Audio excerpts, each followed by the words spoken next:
Kalkanda bir katı duman, göllü sel elinden çekir el aman.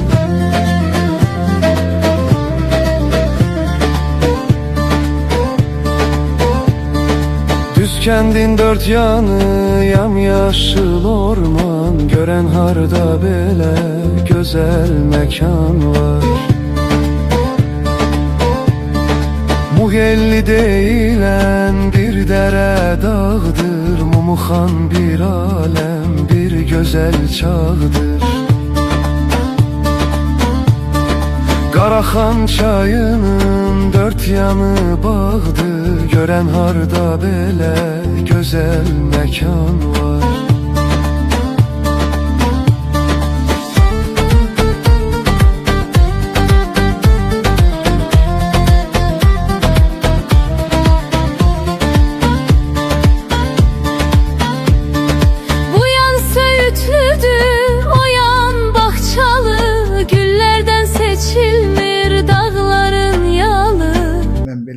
Desəm səhv etmirəm, 80% kənd əhalisinin əksəriyyəti ali təhsilli şəxslər. Vilayət Məhəmmədoğlu Vəliyevdir. Bu dəqiqə Texniki Universitetin rektoru vəzifəsində 2 dəfə seçilib hal-hazırda işləyir. 1830-cu ildə Göyçədən Düz kəndinə köçüb gəlmişlər. Suvar alayında həlak olmuş şəhidləri, 1-ci, 2-ci Qarabağ döyüşündə həlak olmuş şəhidlərimiz təşəkkür edirik. Amasya TV verilişləri, onların yaradıcı heyət, veriliş aparan cəmiyyət, ekranda gördüyümüz hər bir uğurlu layihə böyük zəhmətin, həssas yanaşmasının, peşəkarlığın nəticəsidir. Etibarlı bağ qurmaq böyük istedad tələb edir. Çox sağ ol ki, bizləri dəvət edirsiniz. Hər bir kənd, hər bir bölgə haqqında biz öz fikirlərimizi, öz milli dəyərlərimizi bu bizim televiziyada bölüşürük. Allah sizləri var eləsin. Zəhmətiniz çox böyükdür. Həqiqətən də siz bizim Amasya TV-si bizim qürur mənbəyimizdir. Bu TV-də gələcək nəsillərə ötürüləcək çox böyük informasiyalar gedir. Bizim ziyalılarımız, mən buradan bizim filologiya elmləri doktoru, hörmətli professorumuz Tacir müəllimi salamlayıram. Azərbaycan Yazıçılar İttifaqının üzvü Qızıl Qələm mükafatı Həsən müəllimi salamlayıram. Bugün məqsədimiz burada Düz kənd haqqında onun formalaşmış tarixi, ziyalıları, şəhidləri, siyasi məhbuslar haqqında söhbət aparılacaq. Çox sağ olun ki, belə gözəl, dəyərli verilişləri Emil müəllim təşkil edir, xalqa göstərirsiniz və xalqın sevimlisinə çevrilirsiniz. Sizin nəzdinizdə zəhmət çəkən, zəhməti keçən hər bir insana dərin təşəkkürlərimi bildirirəm. Sağ olun, var olun, Allah amanında olasınız. Mən sözümü bizim gözəl ziyalımız, bizim professorumuz, Ağbaba tarixinin canlı ensiklopediyası olan Tacir müəllimə verirəm. Tacir müəllim buyursun, öz fikirlərini bizimlə bölüşdürülsün. Bir də onun nəzərinizə çatdırmaq istəyirəm ki, Ağbaba ilə bağlı bizim bu qarşımızda kitablar var. Bu Ağbabanın mahalının Düz kəndi ilə bağlı kitablardır. Orada Böyük Düz kənd barəsində 1858-ci ildən 1889-cu ilə kimi olan tarixi və faktlar, arxiv materialları, bizim qocaman ziyalılarımızın necə deyərlər, yazıları dərs olunur, xidməti yazılar da olunur. Burada zəhməti keçən Tacir Səminin böyük zəhməti var. Ona da öz təşəkkürümü bildirirəm. Var olasınız, Allah amanında olasınız. Söhbətimizin necə deyərlər, Amasya TV olaraq söhbətimizi açıq elan edirik. Tacir müəllim, buyurun. Əziz və hörmətli Amasya TV dinləyiciləri, əziz qardaşlar, dostlar, tanışlar, biz dəfələrlə bu verilişdən bizim tarixdən, etnografiyadan, folklordan məlumat vermişik. Yenə də bu bizim borcumuzdur. Mənəviyyatımız, ədəbiyyatımız, hamısı bununla sıx bağlıdır. Belə gözəl yerlərimizdən biri də Düz kənddir. Ümumiyyətlə, Amasya TV deyəndə bu bizdə olan kəndlərin cəmini 20-dən çox kəndi əhatə eləyir. Bu kəndlərin içində Düz kənddə öz coğrafi şəraitinə görə, insanlarına görə, tarixinə görə xeyli fərqlənir. Yəni belə baxanda o qədər qədimə getmək olmur. Çünki dədə-babalar həmişə söhbət düşəndə deyirlər, filankəs filan yerdən gəlib, filankəs filan yerdən gəlib. Bunun bir səbəbi var. Səbəbi odur ki, Ağbaba ərazisi, kəndləri ümumiyyətlə tarix boyu, yüzillər boyu müharibə meydanı olub. Müəyyən vaxtlarda müharibələr səngiyəndə cəmaət qaçıb hələ bir tərəfə gedirdi. Sonra elə ki, ara sakitləyəndən sonra gəlib o xarabalığı təzədən abadlığa çevirirdilər. Yaxud ondan sonra da burada təkcə Səfəvi, Osmanlı, Rus, Türk müharibələri getmirdi. Həm də yadımıza salaq erməni vəhşəti 1905-7, 1915-20-ci illər.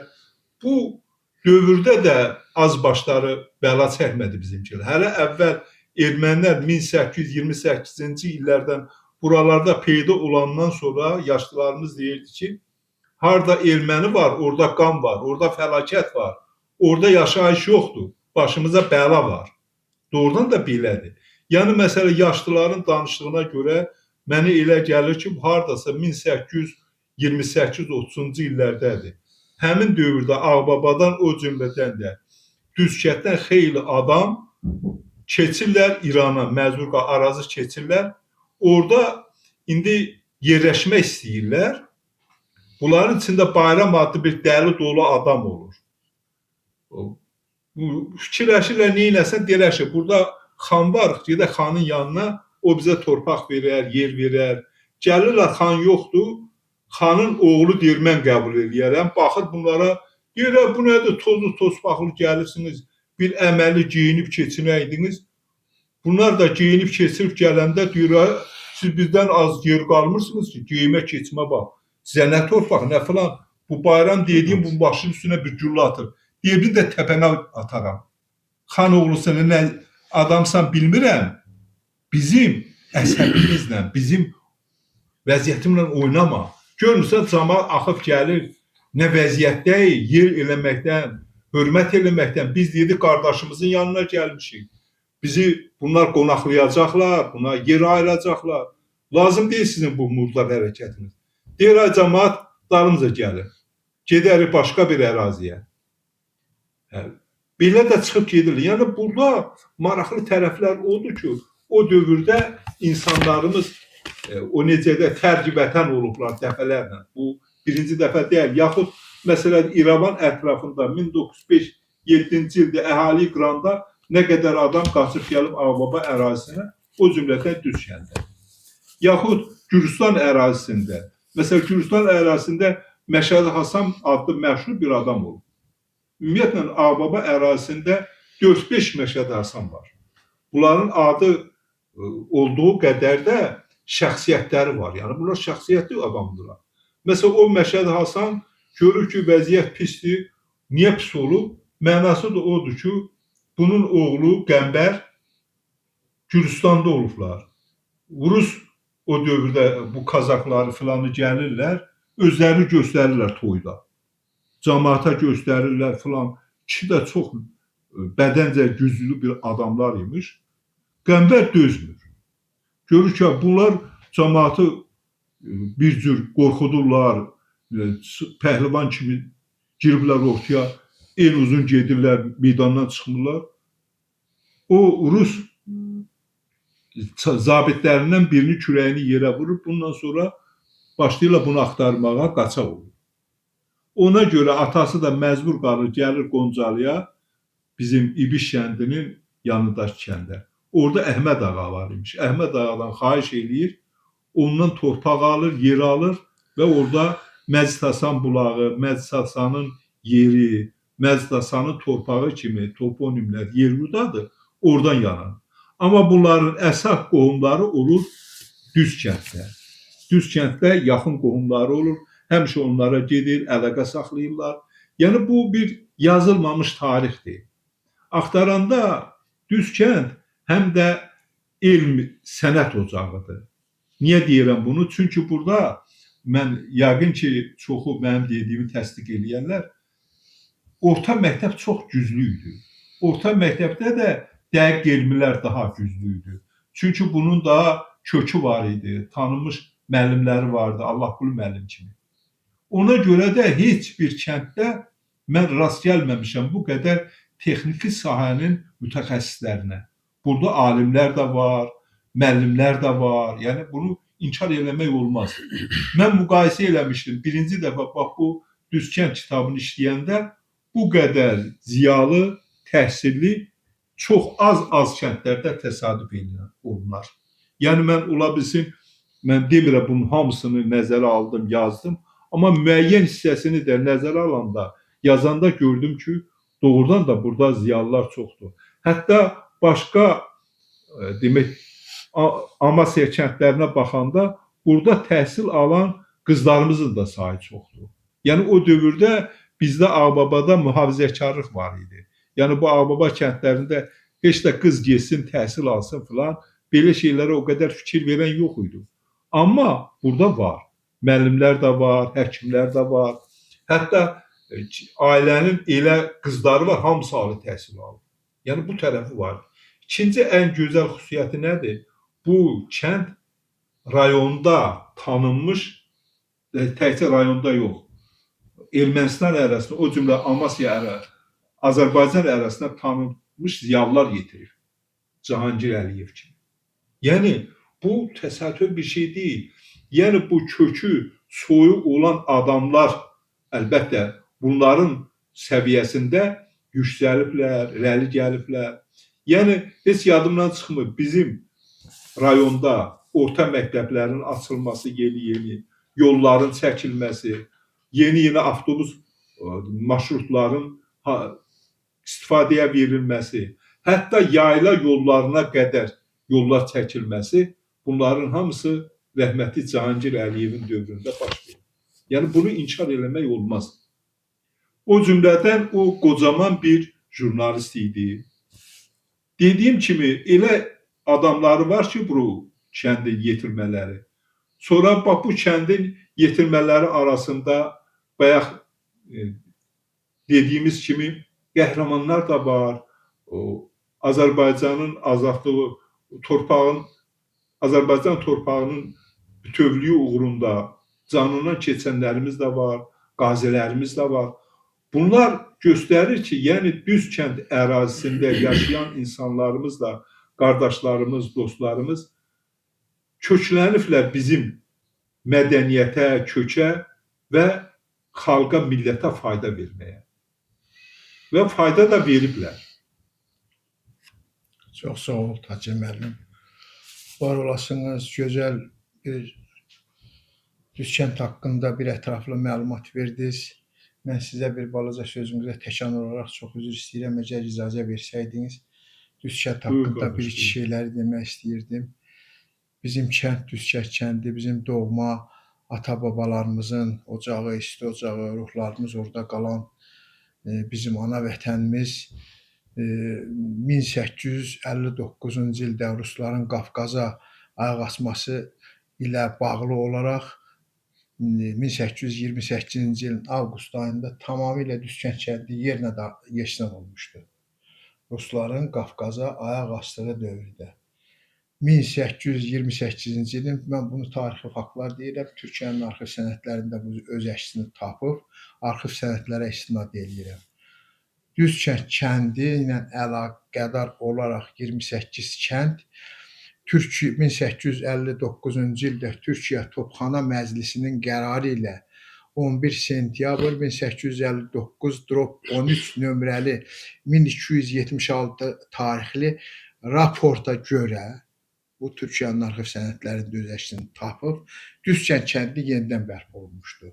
1858-ci, 59-cu ilin 13 nömrəli 1276-cı tarixi raport internetdə var, kəndlərin adı var, Düzkənd kəndi yenidən bərpa olunmuşdur. Bu Düzkənd kəndi bərpa olunması ilə əlaqədar məhfum ermənilərin 1888-ci ildə başlatdığı Qarabağ proseslərində Düzkənd kəndi 1991-ci ildən tam süquta uğramış, kəndin adı dəyişdirilib Alvar adlandırılmışdır.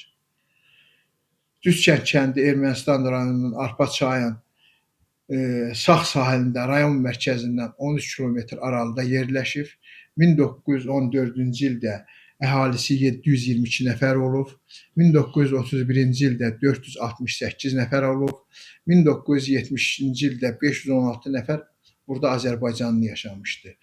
1914-31-ci illər ərzində əhalinin 2 dəfə azalması bu soyqırım nəticəsidir. 1918-20-ci illərdə bizim xalqımıza, bizim millətimizə, bizim soydaşlarımıza qarşı ermənilərin görülmüş vəhşiliyi olmuşdur.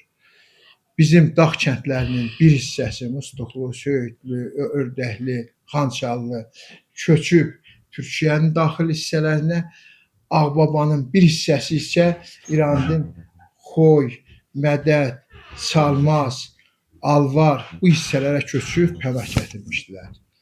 Mən Düzkənd haqqında, Düzkəndin tarixi məlumatı haqqında belə bir kiçik məlumatı sizinlə bölmək istəyirəm ki, Düzkənd Ziyalılar Cəmiyyətinin işığı, mənəvi sütunu və düşüncəsini özündə bölüşdürür. Düzkənd kəndimiz böyük ziyalılar yetişdirən qədim Azərbaycan torpaqlarından biri olmuşdur. Burada demək olar ki, 80% mən belə desəm səhv etmərəm, 80% kənd əhalisinin əksəriyyəti ali təhsilli şəxslərdir. Texniki fənlərə uyğun olaraq. 80%. Hər bir ailədə ən aşağısı bir nəfər ali təhsilli adam var. Məsələn, mənim öz ailəmdə götürürəm 60-cı ildən 88-ci ildə bizim ailədə 3 nəfər ali təhsilli adam var. Və Həsən müəllimgil, Tacir müəllim, hər ailədə. Mən bunu desəm səhv etmirəm. Ziyalılar yetişdirən bir kəndimiz olur. Bu ziyalılar, birinci başlanğıc ziyalılar deyəndə biz Cahangir Həsənoğlu Əliyev bizə gəlir. Bu Ermənistan SSR Amasya rayonunun Komünist Partiyasının Mərkəzi Komitəsinin birinci şatibi işləmiş, rayonda yeganə şəxsdir ki, bu bizim kəndin fəxri, bizim Amasyanın fəxridir ki, yeganə şəxsdir ki, Amasya rayonda Ermənistan Amasya'nın Komünist Partiyasının Mərkəzi Komitəsinin birinci şatibi, ikinci şatibi, təşviqatçı, sonra Ermənistan Ali Sovetinin deputatı vəzifələrində iştirak etmişdir. Bununla bərabər hal-hazırda bu tendensiya davam edir. Düzkənd kəndindən bu dəqiqə bizim ən gözəl ziyalılarımızdan, belə deyək də, ziyalılarımızdan biri olan Texniki Universitetin dekanı, hörmətli professorumuz Vilayət Məhəmmədoğlu Vəliyevdir. Bu dəqiqə Texniki Universitetin rektoru vəzifəsində 2 dəfə seçilib hal-hazırda işləyir. Fəxrimizdir. Nəinki Düzkəndin bütün Amasya rayonunun, Ağbaba mahalının fəxridir. Həmişə də öz el oğlanları ilə, öz övladları ilə fəxr eləyən bir oğuldur. İkinci mən bir nəfəri demək istəyirdim ki, bizim Bakı Dövlət Universitetinin İqtisadiyyat Kafedrasının müdiri, hal-hazırda Düzkənd kəndinin icma sədri, hörmətli bizim ziyalımız, professorumuz Vahid Hacıbəyoğlu Abbasov belə bir ziyalılarımızdandır. Mən bu ziyalıları sadalasam, inandırım sizə bizim hərbiçilərimiz, həkimlərimiz, Düzkənd kəndindən o qədər adamlarımız çıxıb ki, danışmaqla bunun, necə deyərlər, belə bir böyük bir dastan ola bilər.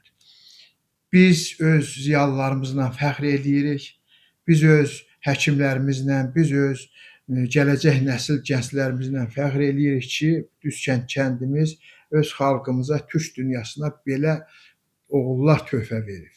Hansı ki, bu oğullar da bugün vətənin işığında, vətənin o gözəl nurunda insanlara işıq saçır. Öz elmləri ilə, öz, necə deyərlər, zəhmətləri hesabına bizim keçmişimizi gələcək nəsillərə çatdırırlar. Mən Düzkənd tayfası haqqında tanınmış tirələr çoxdur. Düzkənddən söhbət gedirsə, bugün Düzkəndin böyük bir nəsilləri Daşdamirlilər, Arıqlılar, Göyçəlilər, ən böyük tanınmış tirələr var. bu tirələr necə deyərlər, bu tayfalar, bu tirələr Düz kəndinin onurğa sütununu təşkil edir. Belə baxanda Amasya rayonunun kəndləri, rayonlar hamısı bir-birinə qohum, əqraba, hamısı bir-birini tanımış, ziyalı şəxslər yetişdirən adamlar olub bizim vətənlərimiz. Mən bugün bu söhbətlərin içində Düzkənd kəndində 1900 belə deyim də 33-38-ci il tarixində bizi yetişdirən, bizi bu vəziyyətə gətirən məktəb müdirləri və orta məktəb direktorlarının adlarını çəkmək istəyirəm. Bizim bax bu səviyyəyə gələn sadalığımız ziyalıları kim yetişdirib? Müəllimlər yetişdirib.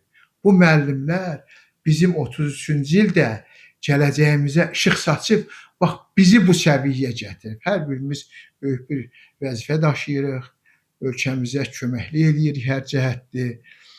Və ona görə də bu müəllimlərin adlarını, məktəb direktorlarının adlarını çəkməmək heç yaxşı hal ola bilməzdir. Mən bunlardan belə deyək də, ilk dəfə 1930-88-ci ildə 5 illik məktəb olub Düz kəndində, o məktəb müdirlərinin adını bir-bir sadalamaq istəyirəm və hansı kənddən olduğunu da demək istəyirəm.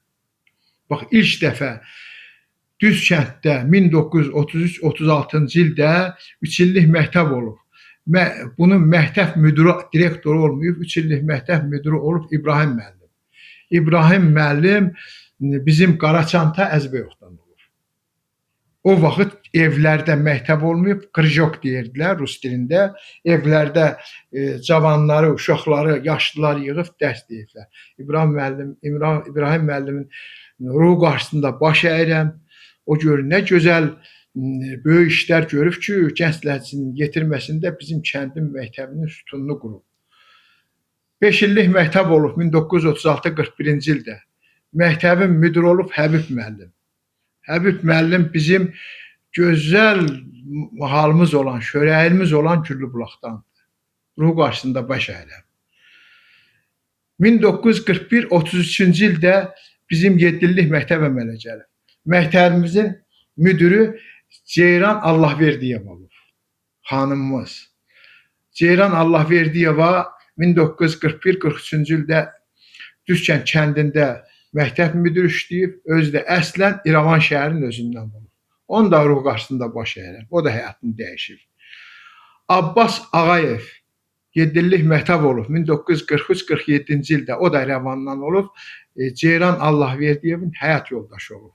Onu da sizin nəzərinizə çatdırmaq istəyirəm ki, Abbas Ağayev 1949-cu ildə Qazaxıstana sürgün olub.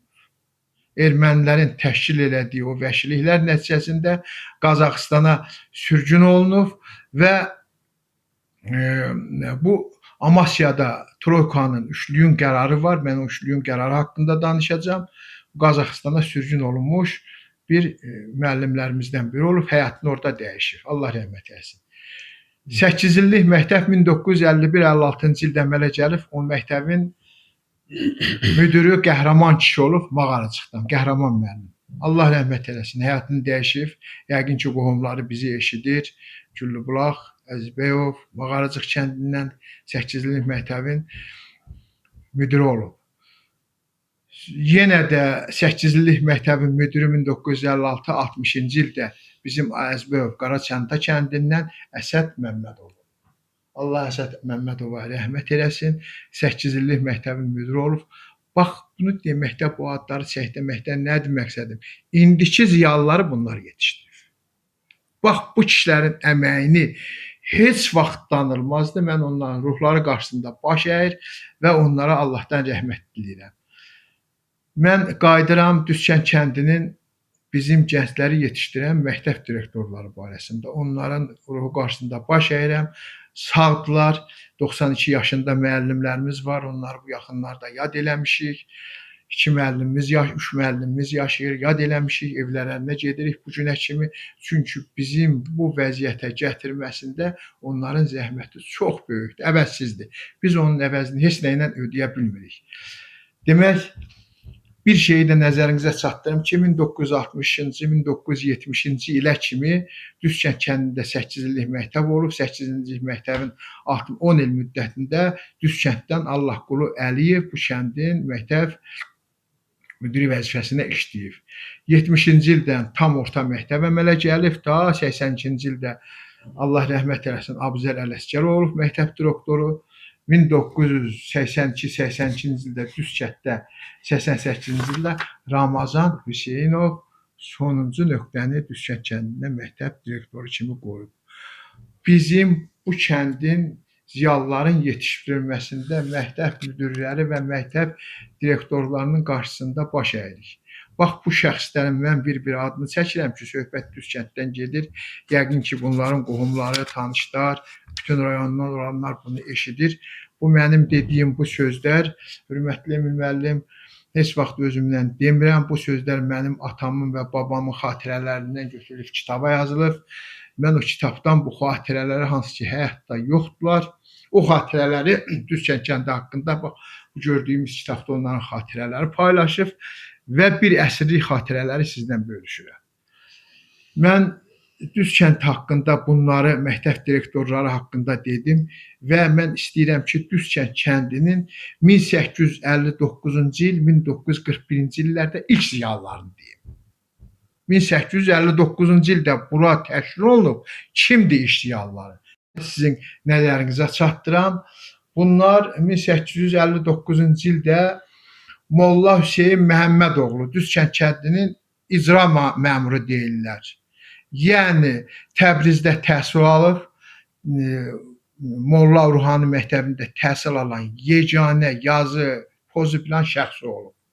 Bu, 1891-ci ildə, 1885-ci ildə Cənubi Azərbaycanın şəhərində Təbrizdə 3 aylıq Ruhani təhsili aldığına görə Düzkənddə yeganə yazı, pozu bilən şəxs bu olub. Allah ona rəhmət eləsin, bu mənim soy kökümdən gəlir, mənim ulu babalarımdan biridir. İkinci, ən böyük ziyalımız bizim atamız da onu tanıya bilər. Məmmədov Məcid. Məmmədov Məcid Düzkənddən gör kim olur? Gör kimlər olur? Mən bir-bir sadalayıram. Atamın xatirələri. Məmmədov Məcid 1914-cü ildə Qori şəhər, sonra da İrəvan şəhər müəllimlər seminariyasının tam kursunu başa vurur. 1928-ci ildən etibarən Amasya rayon partiya komitəsinin kadrlar şöbəsinin müdürü, Amasya rayon Xalq Komissarlar Sovetinin sədri, Amasya rayon Hərb Komissarlığın 4-cü hissəsinin rəisi vəzifəsində işləmişdi. 1941-ci ildə Amasya rayonunda təşkil olmuş Troykanın qərarı ilə Amasya rayon Ağbaba mahalında hərbi cinayətçilərə, türk cəsuslarına ifşa olunmasına dair troyka yaradılıb və bu troykanın qərarı ilə xain ermənilər tərəfindən Qara-Qala şəhərində, Gümrü şəhərində Qala-Qara deyilən yerdə güllələnmişdi. Bax, bu ziyalılarımız, bunlar barədə mən yad elədim. İkinci bir, mən baş ağrısı olmursa, Tacir müəllim, mən biraz tarixi hadisələrə, faktlara üstünlük tarixi biraz araşdırmalara, bizim hansı ki Türkiyənin və Rusiya arxiv sənədlərindən götürülmüş tarixi faktlara istinad edib sökənmək istəyirəm.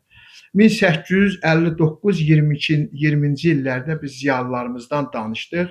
İndi 1858-ci il, 1829-cu ilə kimi Düzkənd kəndinin varlı şəxsiyyətlərindən danışmaq istəyirəm. Kimlər olub? Çox böyük varları, qızıl dövlətlər olub və onlar həmin var dövlətlərin bir hissəsini xalqa xərcləyiblər. Ağbaba süvari alayına pul qoyub maliyyələşdiriblər. Bax, bu şəxslərin şəxsən adlarını çəkmək istəyirəm. Birinci növbədə durur Kərbəlayı Xəbər oğlu Rüstəm ağa. Onun qızılının deyir, belə üzr istəyirəm, Tacir müəllimin qohumudur. Özü buradadır.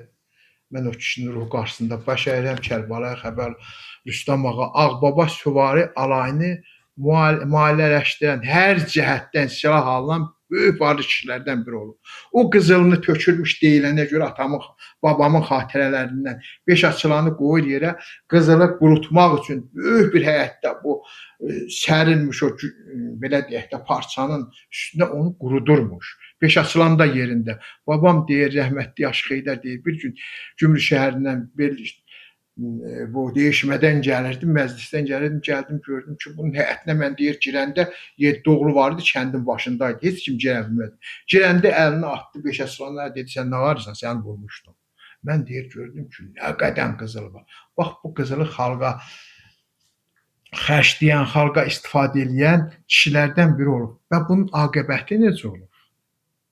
Bax, Kərbəlayı xəbər oxulu, Rüstəm ağa, necə olub?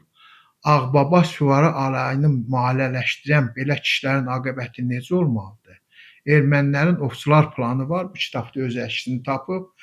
Ovçular planına əsasən bu adamı aldadı verməni kəşfiyyatı Qaraçayır deyilən yerdə arxadan gülləliyib cənazəsini Qaraçayırda qanlı göz yatmışdılar. Ermənilər gülləliyib, aldadıb aparıblar ki, Kərbəlayı Hacı Abbas oğlu Məhəmməd ağa böyük təpə çəkönündə iclası səni çağırır, sən ora getməlisən. Bu inanır, tək düşür onun yanlarına gedir, gecə 2 nəfər. O 2 nəfər erməni kəşfiyyatı Qaraçayır deyilən yerdə bunu arxadan gülləliyib və gedirlər, bunu öldürüb gedirlər. Bu birinci. İkinci şəxs ən böyük varlı adamlardan Kərbəlayı Qurban ağa. Qərib ağa, Seyid oğlu Ramazan, Kərbəlayı Qurbanın oğlu Əli, Qəribin oğlu Qasım. 6 nəfər çox varlı şəxsiyyətlərimizdən biri olub. Bu 6 nəfər şəxsiyyətlərimiz insanların, ziyalılarımızın yetişdirilməsində, onların həyatının quraşdırılmasında, gələcək alimlərimizin yetişdirilməsində böyük zəhmətlər olub. Ancaq bunların heç birinin aqibəti yaxşı olmuyor. Hamısı güllələnib. Kərbəlayı Qurban ağa, Qərib ağa, oğlu Seyid oğlu Ramazan 1926-cı ildə Sovetlər tərəfindən qolçamaq adlandırılıb. 2 dəfə malı mülkü müzahirə olunub. 30-cu ildə öz doğma Ağbaba kəndini tərk edib Qarsa köç edir. Kərbəlayı Qurbanın oğlu da belə. Bunlar 30-cu ildə bütün malı, qoyunu kənddə buraxmaq şərti ilə Karsa köç eləyiblər və 32-ci ildə qayıdıb Düzkənd, Böyük Təpəköy arası orada bir Səhrət zastavası var idi. Orada həmin Rus əsgərləri ilə görüşüblər, güclü atışma olub, o atışma nəticəsində geri qayıdıb ailələrini götürə biliblər. Bizim Düzkəndin varlı şəxsiyyətləri bunlar olub. Sonra mən bir nəticəsində sizə demək istəyirəm ki, bizim Düzkənd kəndində bunları da deyək, mən istəyirəm Düzkənd kənddən söhbət gedirsə, məclisimiz bir balaca bir-iki söz deyib, sonra dayanacam. 1972-ci ildə Düzkənd kəndində kolxoz sədrləri barədə söhbət edirəm.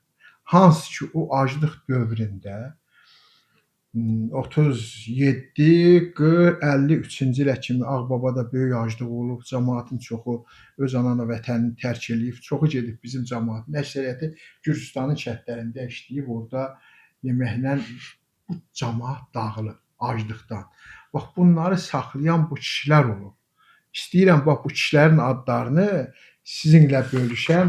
Kim olub ilk dəfə, belə deyək, 1928-72-ci illərdə ilk dəfə kolxoz sədri işləmiş adamlarımız kimlər olub? Bunlar kolxoz sədri vəzifəsində. Öz xalqını, millətini dolandıran. 1928-33-cü ildə kolxoz sədri işləyib Müseyev Məmmədov. Öz o cəmaatı aclıqdan qutaran, ruhu qarşısında baş əyirən. 1942-ci ildə Qazaxıstana sürgün olunub, qəbri oradadır.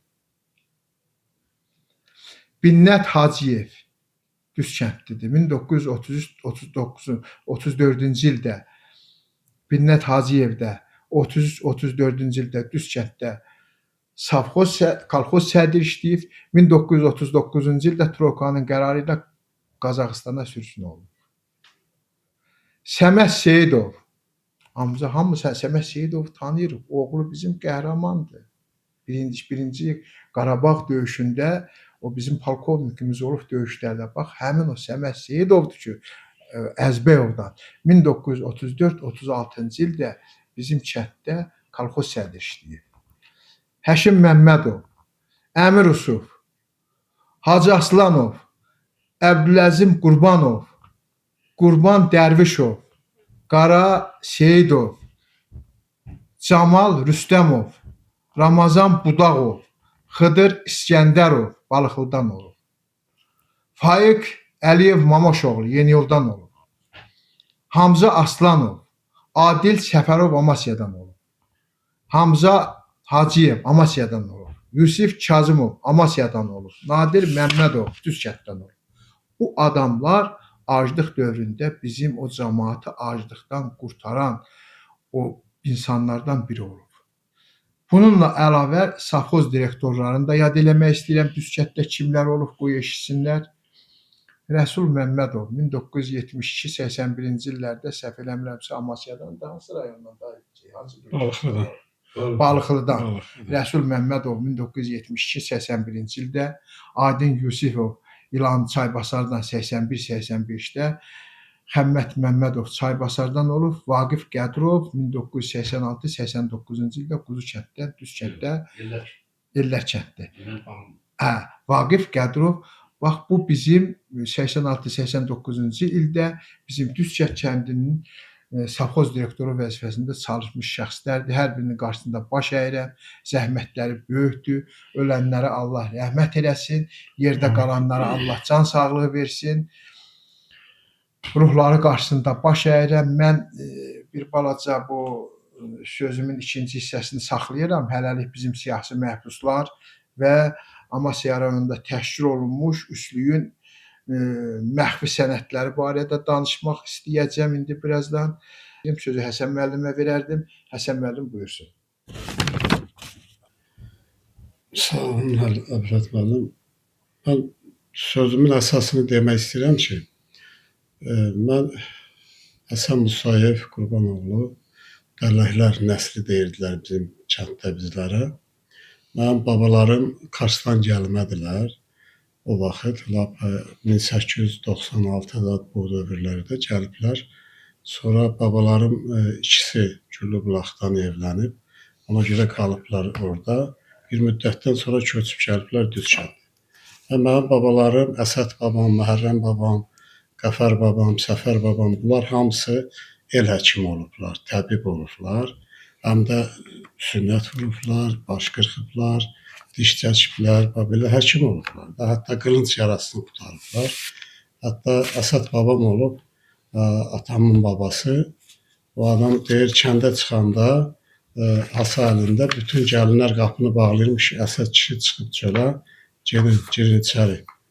Demək, özünü düzgün aparmayan gəlinləri, qızları asa ilə vururmuş ki, sən çöldə nə gəlirsən? Belə bir kişi olub.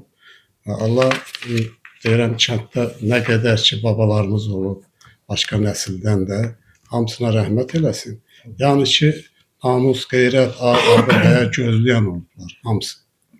Məsələn, biz müəllimlərimizi görəndə şəxsən mən özüm Velsabetdə olanda düşürdüm Velsabeti özümdən biraz kənara tuturdum ki, müəllim gəlir qabaqdan. Çünki o müəllimlərimizə xüsusi hörmətimiz var. Bayaq sadaladım bir neçəsinin adını. Məsələn, Hacıbəy müəllim, sonra daha hansını deyim, Zaman müəllim, sonra Şükür müəllim. İndi də mən Şükür müəllimi uzaqdan görəndə, eləcə də Emam müəlliməni görəndə özümdən asılı olmaq, məclisin bu başından durub gelib o başda onlarla görüşməsəm özümü narahat hiss edirəm. Eləcə də o biri müəllimlərim, Emam müəllimi, başqalarını. Yəni ki, bizim müəllimlər bizə hörmət qoydular. Biz də onların o hörməti qarşısında, yəni ki, bizə təhsil verirlər ürəklə. Biz də onların o qarşısında, onlara qarşı elə bir minnətdarlıq göstərirdik ki, biz bunlara mütləq hörmət eləməliyik, hörmətlə yanaşmalıyıq. İndiki müəllimləri də tövsiyə eləyərəm ki, elə belə olsun. Yəni ki, şagird müəllimə verdiyi qiyməti heç kim vermir. Bax, belə. Allah kömək olsun, xoş gələcəyimiz olsun inşallah. Sağ ol Həsən müəllim. Çox Sağ olun. Emin müəllim sağ ol. Var ol ki, belə bir veriliş açmısan. Allah verişini xeyirli eləsin. Amasya TV deyəndə yəqin ki, bütün Amasya cəmaatı mütləq o TV-də iştirak eləyəcəklər, baxacaqlar, şahid olacaqlar ki, Əbülfət müəllim maşallah gözəl faktlarla danışdı. Mən o faktların çoxsunu eşitmişəm babalarımdan, atamla, əmlərimdən. Rezidətil Əbülfət müəllimdən qonşu olmuşuq, sinif yoldaş olmuşuq. Onun atası rəhmətli Yusuf kişi çox ensiklopedik bir adam idi. O demək olar ki, o faktların hamısını Əbülfət müəllim bəlkə də onun əsasında faktlaşdırıb. Mən də müəyyən eşitdiklərimi, bildiklərimi demək istəyirəm, gördüklərimi daha doğrusu. Məsələn, 18-ci ildə nənəm rəhmətlik Gülgəz Namaz qızı, Güllübulaqlı İdəsli söyləyirdi ki, el İrana getdi. 18-ci ildə ermənilər cəmaatı qovub ölkəmizdən, yerimizdən çıxardıblar. Onda 6 aya gedib 6 aya qayıdıblar. Təsəvvür elə ki, öküz arabaları ilə nənəmin dediyi, gördüyü faktları deyirəm. Eşitdiyimi üzr deyirəm. istəyirəm 18-ci ildə mart ayında başlayıb İran yaşıl Bəli. pasportlar paylayıb bizim o belə deyək kəndlərə bu cənub kəndlər 19-cu ilin iyun ayının əvvəli hamısı qayıdıb İrandan gəliblər. Bu Bəli. Həsən müəllim. Həmən nənəmin dediyinə görə deyirdi ki, səhər öküzlərin qabaq hissəsi gedəndə arxa axşam tərpənirdi. O qədər cəmaət gedib. Təsəvvür elə ki, bütün kəndlərin 22 kənd Azərbaycanlıdır burada Amasya tərəfdə. Demək, onların hamısını köçürüblər. Gedib hamısı İrana qayıdıblar. Həmin anda deyir, arxaya baxırdın ki, deyir, böyük bir qəbristanlıq əmələcək. Yəni ki, o yolda, o acınacaqlı vəziyyətdə, susuz, yeməksiz cəmaət qırılırmış. Qırıla-qırıla gedib, qırıla-qırıla. Qaydanda deyir, həmin gedən karvanın yarısı yox. Yəni ki, yolda qırılmışdı. İstiyə dözməyib, çoxsu İranın istisinə dözməyib, orada tələf olublar. Bir neçəsi İranda qalıb, evlənənlər olub. Belə nəsə ermənilər cəmaatımızın başına bu hadisəni gətiriblər. Elə belə mən özüm biraz maraqlanıram bu xalqın taleyi ilə. Məsələn, elə bil ki, ermənilər belə bir millətdir ki, mən onlarla atnaşıyam, yaxınlığım çox olub, rayona, şəhərə çox gedib gəlmişəm. Onlar 5 nəfər, 3 nəfər olanda artıq səni tapdamaq istəyirdilər. Belə bir xarakterli millət. Amma elə ki, 1 nəfər, 2 nəfər oldu, sən çox oldun, Azərbaycanlı çox olanda onlar başlayırdılar həm yaltaqlanmağa, sözün açığını deyəcəm, biraz kobud çıxsa da, həm də ki, o cəmaatın bir-birinə qarışdırıb arasını vururdular. Bax, belə bir millətdir. Onlar demək olar ki, hardan gəlib düşüblər ora, necə gəlib düşüblər, onu biz tarixlə bilirik. Onlar bir yaxşı millət deyil. Mən onları belə tanıyıram. Elə uşaqlıqdan da mənim onlardan xoşum gəlməyib. Elə də gəlib Bakıda institut qurtarmışam. Elə də qalmışam Azərbaycanda, getməmişəm. Amma bir neçə faktları deyim ki, bizim kəndimizdən çox gözəl, savadlı insanlar çıxıb. Həmin insanlardan bir neçəsini, məsələn, Acizət məktəb direktorlarımızı desəm, Allahqulu müəllim Əliyev, sonra Abzər Ələsgərov, mən tanıdıqlarımı, mənim dövrümdə olanları deyirəm. Elə müəllimlərimizdən Telman müəllim, Ramazanov, sonra Ürtüz müəllim, əksər müəllimlərimiz, Şərif müəllim, Əli müəllim, Nuru müəllim, onlar hamısı bizə elə bir kişilik dərsi keçirdilər. Çünki 2 nəfər qadın müəlliməsi var idi, Sona, Ema. Onlar da gözəl xanımlar idi. Bizə elə dərs keçirdilər ki, onlarda da mənlik, qeyrət, abır, həya, namus deyəndə. Məsələn, mən öz şahidliyimdən deyəcəm ki, Ema müəllim heç vaxt müəllimlər otağına, bütün hamısı da qaynı idi, yoldaşının adamları idi. Girmirdi müəllimlər otağına. Girib jurnalı götürüb çıxırdı. Yəni ki, bax, belə bir abırlı, həyalı elimiz, günümüz var idi bizim. Heyf ki, dağıldı, erməni dağıtdı, qoymadı. Hərəsi bir tərəfə düşdü. Məsələn, şəxsən mənim özüm atam bir neçə kəndə, şəhərə köçdü ki, özüm yer tapa bilmirdi. Mən onun haqqında hekayədə yazmışam, köç hekayəsi.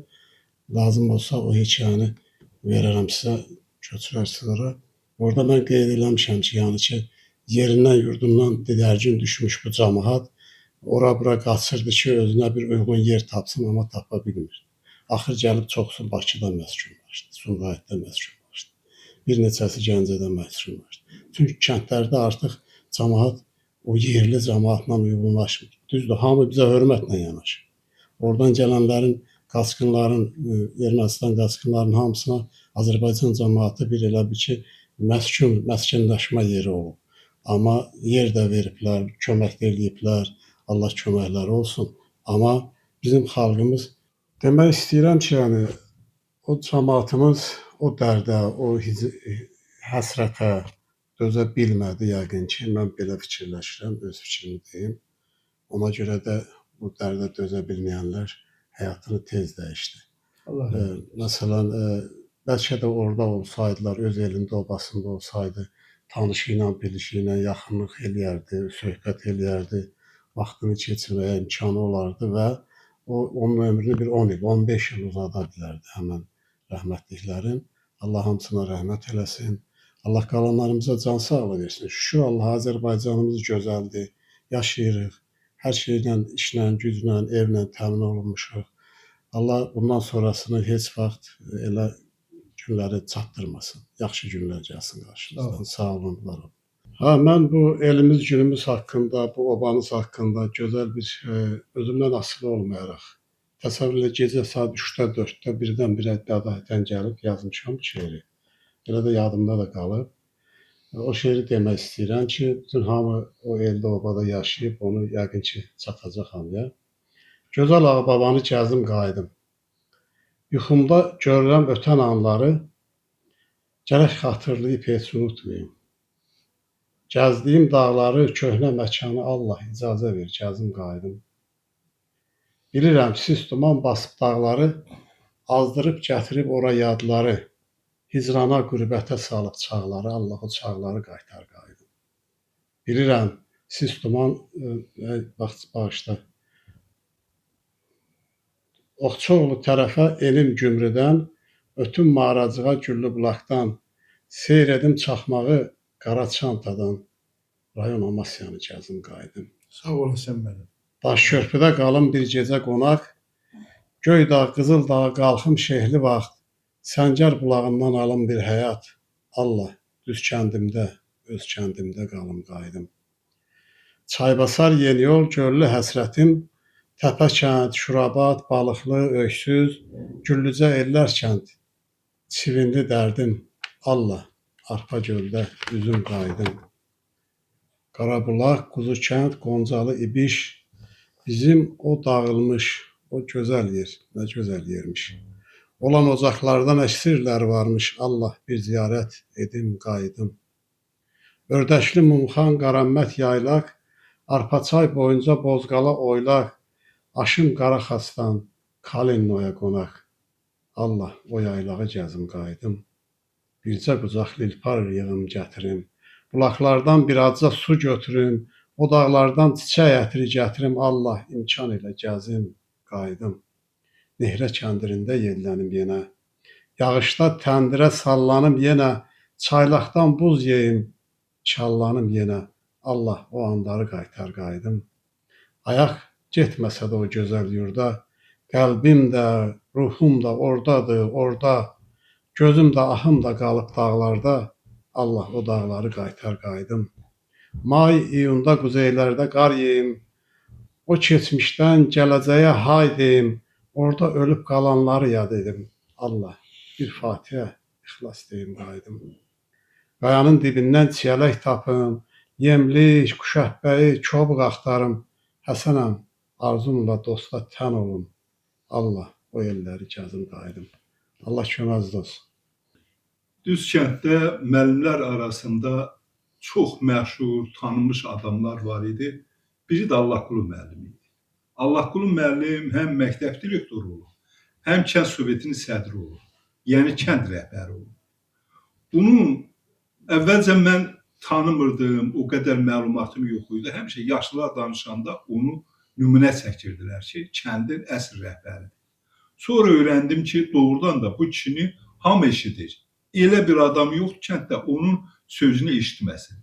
Hamıya da münasibəti birdir. Həmişə çalışır ki, haqq ədalət olsun. Arvad olsun, kişi olsun, onlara yol göstərər, başa salar. Eyni zamanda həm də ciddi müəllimdir. Məsələn, o məktəb direktoru olanda mən çox adamları danışdırmışam, müəllimləri. Heç kimə deyib güzəşt eləmirdi. Hamı vaxtında gəlməlidir, dərsini vaxtında keçməlidir. Neyiniyib, nailiyyəti nədir, ona da baxırdı. Uşaqlar necə öyrənir? O qədər ciddi idi ki, ona görə də məktəbdə o ali məktəbə daxil olanların sayı çox idi. Həmişə 10 illik qutaran uşaqların əksəriyyəti ali məktəbə qəbul olunurdu. Özdə bunların hamısı dəqiq elmlər üzrə gedirdilər. Ona da yenə də deyirəm, özünün, Allahqulu müəllimin özünün qabiliyyəti idi. Yəni o elə bir xətt qoymuşdu ki, elə bir demək nəticə əmələ gətirirdi ki, həmişə uşaqlarla əlaqədə uşaqlar istər-istəməz o texniki fənlərə istiqamətlənmişdilər. Buna görə də o sahədə adamların sayı çox idi. Abuzər müəllim də texniki sahənin yox, humanitar sahənin adamı idi. Allah rəhmət eləsin. Söhbət eləyirdi, deyirdi ki, mən ali məktəbi qutaranda hələ mənə dedilər, ay bala, sən burada qal, davam elə. O imkan şərait olmadı, qala bilmədim. Amma o qədər gözəl yaddaşı var idi ki, o danışırdı, deyirdi, qərib babam çox səxavətli kişi idi. Yadımda deyirdi, 12 yetimi yığmışdı bir yerə, onların hamısını böyütdü, boya başa çatdırdı, ailə sahibi elədi. Belə bir kişi idi. Sonra deyirdi ki, bizim qohum Qasım o tərəfə qaçıb bir zülümlə getmişdi. Sonra yavaş-yavaş bu dəmir pərdələr aralandı. 70-ci illərdən imkan yarandı ki, kimin xaricdə qohumu var, əlaqə saxlaya bilər.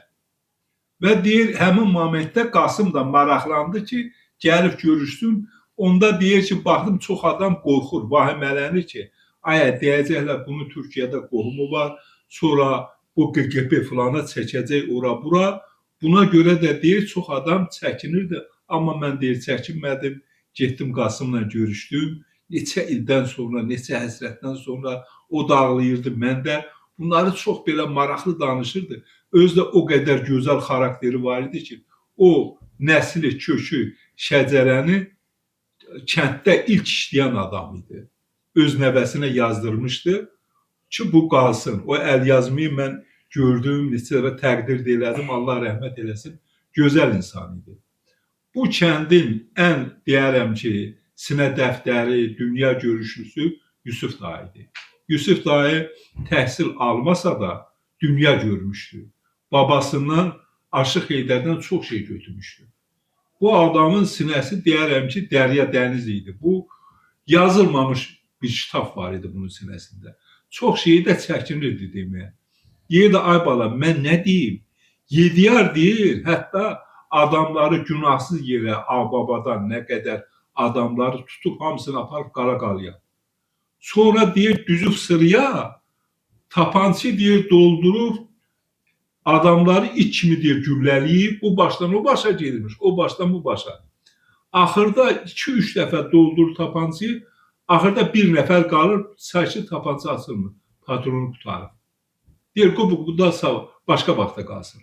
Onu gətirirlər başqa kameraya, xəbər alırlar ki, hə, sənin əhvalın niyə belədir, bu testi şundan gedir filan.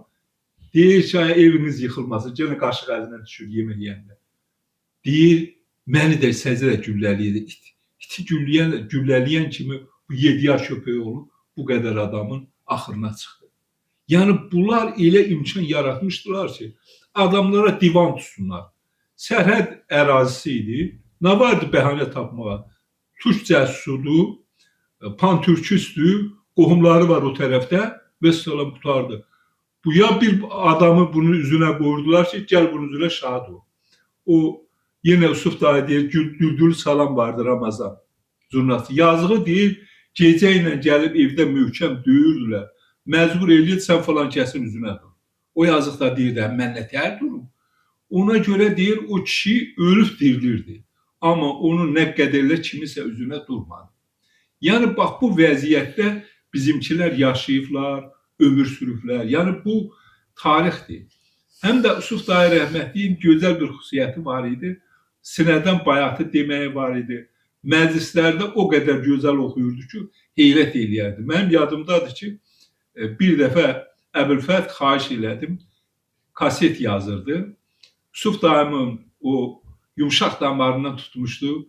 Orada tırıngı bir xeyli oxudu, sonra aşıq havalarından oxudu. Nə bilim, müxtəlif şeylər ki, o qımqımılar oxudu. O bir xoş tərəfinə düşmüşdü. Sonra da başqa bir kasetində də ayrı-ayrı dastanlarımızdan parçalar. Yəni, onun danışığı bir ailə aləmdir. O aşıqlar sayağı necə yerində, necə əhatəli danışır. O, məsələn, Şah İsmail'dan danışır. Şah İsmail'in atasının o mənfi tərəflərini elə ustalıqla verir. Adam heyrət edir ki, bu kişi bunları necə bilir? Ondan sonra o havalara, məsələn, deyək, Qaraçı oxuyur. Elə yerində oxuyurdu, xalları elə yerində vururdu. O boğaz işlədir, mətəl qalırdım ki, bu kişi bunu necə bilir? Yəni, indi o aşılıq eləsə görünəcək. O deyirdi, bir maraqlı söhbət deyilir, deyirdi ki, Heydər babam məclisə gedəndə bir xəsiyyəti varmış. Dedim, Sultan, o nə xəsiyyətdir? Deyir, adətən məclisə gedəndə birdən 3-4 gün məclis aparırmış. Evə getməmişdən, o atını minməmişdən əvvəl gəlirmiş, arvada tapşırmış ki, bir qav yağ gətir. Yağ gətir, bunu əridib içəndən sonra atına minib gedirmiş. Yəni, o yağı içəndən sonra onun səsi zəif olmuş, normal olmuş. Bir dəfə də elə olur ki, bu atı minib gedəndə yağ yadından çıxır.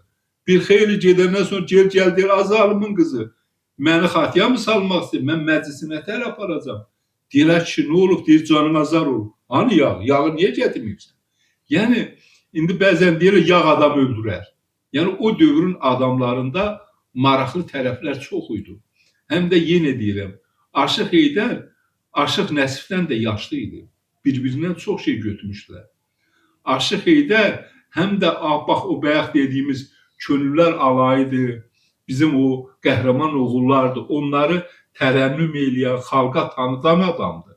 O Qaçaq Yusuf haqqında, Qaçaq Yusufun oğlu haqqında nə qədər məlumatlı idi. Qaçaq Yusufun oğlunu tutanda da Aşıq Heydərlə onun əmisi Məşədi Rəcəb bacardıqları qədər çalışıb düşmənin əlindən almışdılar. Hətta onun üzünə durmuşlar məhkəmədə ki, bu uşaqdır, bu güllə atmağı bilmir. Kimisə əlindən açılıb dəyib ona. Heç bu da şərliyirlər bu uşağı. Beləliklə onu həbsdən qurtardılar. Həbsin o dövrdə məhkəmənin sədri deyilməni olub. Onu onlar necə ələ alıblar? Bu bir böyük, belə deyək, qəhrəmanlıqdır, bir xeyirxahlıqdır ki, onun oğlunu o xatadan, bəladan xilas ediblər. Həm də o Hacı Vəli o qədər qabiliyyətlidir ki, o könüllülər alaya hələ demək, yaranmamışdan əvvəl ermənilərə qarşı könüllü çıxan 3-4 nəfərdən biri o. Gəlib Hacı Abbasoğlu'nun yanına ki, mən hazıram. Hacı Abbasoğlu deyir, vay bala, bax bu tərəfdən ermənilərin qoşunu gəlir, nizami qoşundur. Bizim türk qoşunları gələnə qədər burada qırarlar, cəmaat qalmaz. Bədiyyə nə varaq deyir, siz başı pozuqları, yəni o kənardan gələn, silahlanan da bu hərbiçi olmayan adamları kənar eləyib. Bizim tüfəklər var, bu türk silahlar. Bunları yayılım eləyin, ermənilər bunun səsindən başa düşürlər, türk gəlir. Bunlar qorxacaqlar, yaxınlaşmar, ona kimi bizim qoşunlar gələr. O dəli paşa var, Xalit Paşa. Xalit Paşa'ya xəbər göndərir. Xalit Paşa'ya xəbər göndərir ki, bəs belə-belə, düşmən gəlir, silahımız yoxdur. Burada da 3 nəfər göndərir. Biri topal olur. Nəysə onlar gəlirlər, Xalit Paşa'nın yanına gələndə görürlər ki, qoşa tapanca tapıb, zəhimdən adam bağrı çatlayır. Qalırlar bir-birinə baxmağa, baxa-baxa. Paşa hirslənir, deyir ki, Oğlum neye gəlibsiniz? Niye gəlibsiniz? Bunlar matematik baxanda deyir, bu nətər şeydir? O Hacı Abbas oğlu kim mənim yanıma görür? Çilar bir topal. Topal deyəndə kişinin xətrinə dəyər, deyir ki, paşam, millət ermənin ayağı altında qalacaq. Namus ar ərdən gedəcək, bizim silahımız yoxdur, təcili gəlin. Onda paşa deyir, Dəli Xalid Paşa deyir ki, nə qanun, nə zad. Düşmən gəlibsə, o düşmənin başını əzmək lazımdır. Bütün qoşunu yeridir. Ondan sonra silah alınma, bax, bayaq qardaşım Əbülfət bunu geniş danışdı. Yəni bu hadisələrin hamısı, yəni deməyim odur ki, Aşıq Heydər də o hadisələrdə olub. Ona görə də rəhmətli sonra Sovet hökuməti qurulandan sonra ona imkan yaradılmır ki, məclis aparsın, bir nəsə keçmişdən danışsın. Onu neynirlər, şəhərə getsin, nə bilim, dəmir dümür gətirsin, araba müəyyən hissələri gətirsin, bel sapı gətirsin, yaba sapı gətirsin. Belə. Hətta bir yerdə var ki, sədr hirslənir, onun o baxdığı atın biri xəstələnib, deyir, sən öləsən, bu at ölsə səni tutulacaq, yardımda sağ. Onda rəhmətli əlini güyəsə deyə Allah, sağ qurban olun. Bu boyda kişi, bu boyda tanınmış bir aşıq, at qədər hörməti yoxdur bunun. Sən yanında sədr qorxur, deyir, birdən Allaha bu əlini açıb, başıma iş gələr. Yox, deyir, səhv eləmişəm, daha mən eləmərəm. Yəni, bu nə qədər danışsaq azdır. Bizim o başımıza gələn hadisələr, Ağbaba hadisələri, istər qədimi, istər sonraki, yəni bunların çoxu əslində baxanda yazılmamış tariximizdir. Nə qədər yazılsa azdır. Yəni o bəzən deyir, dərdli adam deyirlər, nə qədər yazılsa dərdim var mənim, odur. Sağ olun. Sağ ol, çox sağ ol Hacı mənim, təşəkkür edirəm. Yəni, bax, Mən Ələkbərov Əlifzəd Ələkbəroğlu bizim nəsil 1830-cu ildə Göyçədən Düz kəndinə köçüb gəlmişlər. Orada Düz kəndində artıq 7-8 il yaşayandan sonra Amasya'nın Gülücə kəndinə köçüb gəldilər. Bizim nəsil Göyçədə Musallar, Ağbabada Hacılar adlanır. Hacı Məmməd kişi ilk köçünü Düz kəndinə saldı. Bizim Gülücədə böyüyüb artıq tayfa genişlənir. Yəni, Düz kənddən bizim belə bir əlaqəmiz. Çox sağ ol, təşəkkür edirik. Düz kəndinin görünə böyük tarixi olub ki, Göyçəlilərin bir hissəsi o erməni daşnağı zamanı qaçqın düşüb, didərgin düşmüş insanlarımız Ağbaba şörəyimizə pənah gətirib, baş şörəyi süqut edəndən sonra Ağbaba, çox sağ olun, Əlifzət müəllim, təşəkkür edirik. Sən də bizim bir Düz kənddə kimi öz fikirlərinizi bildirdiniz. Hər birinizi salamlayırıq. Bugün Düz kəndin işığına yığışmışıq. Düz kəndin tarixi hadisələri, şairləri, ziyalıları, keçmiş tarixi ilə bir balaca məlumat verdik. Çox elə vaxt azlığından istifadə edərək, çox da böyük danışmaq fikrimiz yoxdur. Bugün mən yenə deyirəm, arxiv sənədlərindən danışacağım Düz kənd haqqında. Düz kəndin bundan sonra danışdığımız olacaq arxiv materialları və arxiv materiallarından əlavə Ağbaba Suvarı, Düz kəndin Ağbaba Suvarı alayında həlak olmuş şəhidləri, 1-ci, 2-ci Qarabağ döyüşündə həlak olmuş şəhidlərimiz Düz kəndin 41-45-ci ildə həlak olmuş Düz kəndinin mərd oğulları barədə söhbət açmaq istəyirəm. Bir daha Amasya TV hər birinə təşəkkür edirəm ki, bizə baxırlar, bizi dinləyirlər. Elə də Düz kəndinin hər bir üzvünə, xanım, böyükdən kiçik hər birinə təşəkkür edirəm ki, bugün sağ olsun, Əlifzət müəllim buradadır. Həsən Qurbanoğlu gözəl şeirlər dedi, təşəkkür edirəm. Görkəmli ziyalımız, professorumuz Tacir Səmimi zəhməti çox böyükdür bu xalq üçün.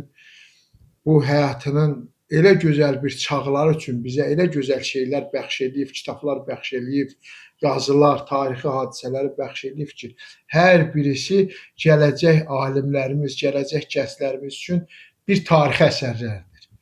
Mən indi istəyirəm ki, arxiv sənədlərindən danışam və arxив sənədlərinin biri də SSR Daxili İşlər Komissarlığının, yəni NKVD-nin 00444 saylı tam məxfi əmri 30 iyul 1937-ci il Ermənistan SSR-də təşkil olunmuş məhkəmə üstlüyün Troykanın, yəni Troyka deyilən üstlük deməkdir rusca, təşkili 5 avqust 1937-ci il. Bu üstlüyün tərkibi belə olub. Bu üstlüyün tərkibində SSR Xalq Daxili İşlər Komissarlığı, Ermənistan SSR Daxili İşlər Komissarlığı Muqdisi Xvorostiyana belə bir tam məxfi qrifli, bu yəni arxiv materiallarında budur. ÇA, FSB, Российская Federasiya F3, Определение 4, Dilina 588, El Podlinlik. Bu arxiv sənədlərindən Amasya'nın Düzçək kəndi barədə bu siyasi məhbusları götürülmüş bir sənəddir. SSR Daxili İşlər NKVD-sinin Ermənistan SSR Daxili İşlər Komissarlığına 11.07.37-ci ildə 51.212 saylı əmrlə məxfi qrif göndərir. Məxfi qrifdə nə yazılır? Bu Xvorostyan da həmin Şirak bölgəsinə, yəni bizim Amasya, Lennakan, Gümrü deyək bölgəsinə belə bir məxfi qrif göndərir. Məxfi qrif nədir? Məxfi qrif belə bir yazı ilə göstərir. Keçmişdə 1917-21-ci illərində Sovet Ermənistanda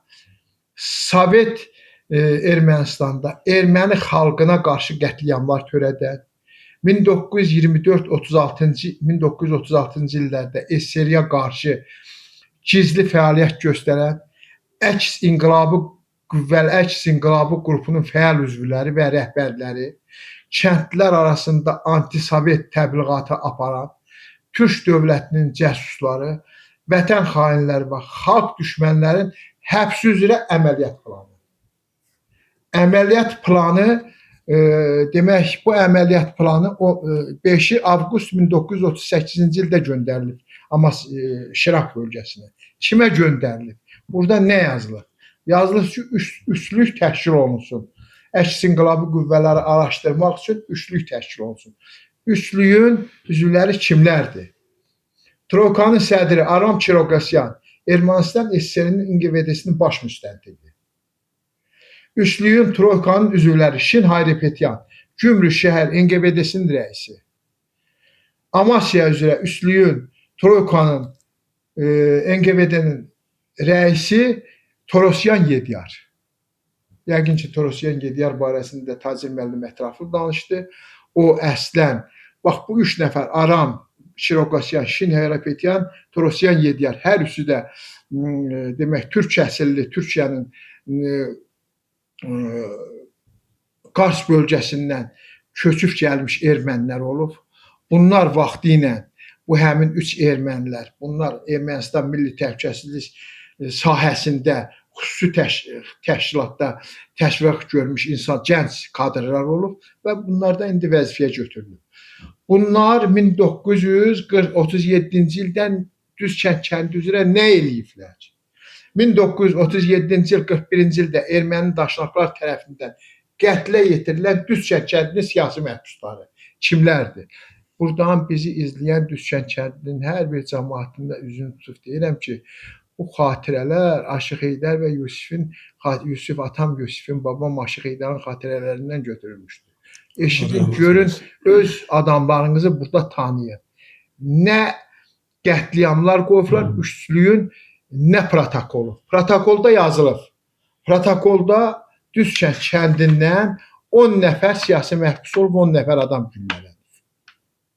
Bunlar kimlər? Bir nəfər bəraət qazanıb, indi onu da deyəcəm. Birinci, Xəbərov Qasım Rüstəmoğlu, 57 yaş. Xəbərov Məhəmmədtağı Rüstəmoğlu, 59 yaş. Xəbərov Əmnağı Rüstəmoğlu, 62 yaş.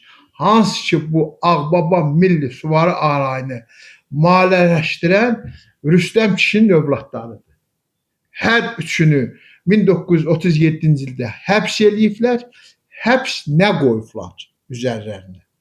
1937-ci ilin noyabr ayında Amasya rayonunda təşkil olunmuş Troykanın son qərarı və ittihamı bu üçünə qarşı. Əks inqilabı qüvvənin fəal iştirakçıları Ənnağı Məhəmməd Tağı və Qasım Rüstəmoğlu Xəbərov qardaşları 1920-21-ci ildə İranın Salmaz vilayətindən Ağbabıya qayıtdıqdan sonra Ağbabıya daxil olmuş 9-cu Türk Süvari Alayının tərkibində iştirak etmiş və erməni xalqına qarşı görünməmiş müsibətlər törətmişdi. Mən bunun arxasını oxumuram, lap çox böyükdür. Arxasında nə yazır? Bu cəsuslar, Sovet hökumətinin cəsuslar dağıtmaq üçün Sovet hökumətinin texnikası olan 20 baş erkək buynuzlu malı zəhərləyib öldürmüşdülər. Hər 3 nəfər Qara-Qarayerdə deyilən ölümə məhkum olub Qara-Qarayerdə güllələnir. Gümüşşəhər Qara-Qarayər. İkinci, eşidirlər bizi Düzkənd kədindən. Daşdəmirov Həbib Əhmədoğlu 55 yaş. 1937-ci ildə Amasya rayonunda təşkil olunmuş. Troykanın qərarı və son ittihamı. Əks inqilabı qüvvələrin fəal iştirakçısı olan Daşdəmirov Həbib Əhmədoğlu İranın Salmas vilayətindən Ağbaba malına qayıtdıqdan sonra 1920-21-ci illərdə Türk 9-cu Arayın tərkibində erməni xalqına qarşı görünməmiş müsibətlər törətmişdi. Troykanın qərarı ilə NQVD-nin rəisi Şin Hayrepetyan tərəfindən Qara-Qarayer deyilən yerdə faciə şəkildə güllələnmişdi. 5-ci adam Ələkbər kişi. Buna qayada qalan deyirlər 60 yaşında olub. Bunun ittihamı nə olub? 1939-cu ilin fevral ayında Amasya rayonunda təşkil olmuş Troykanın qərarı və son ittihamı.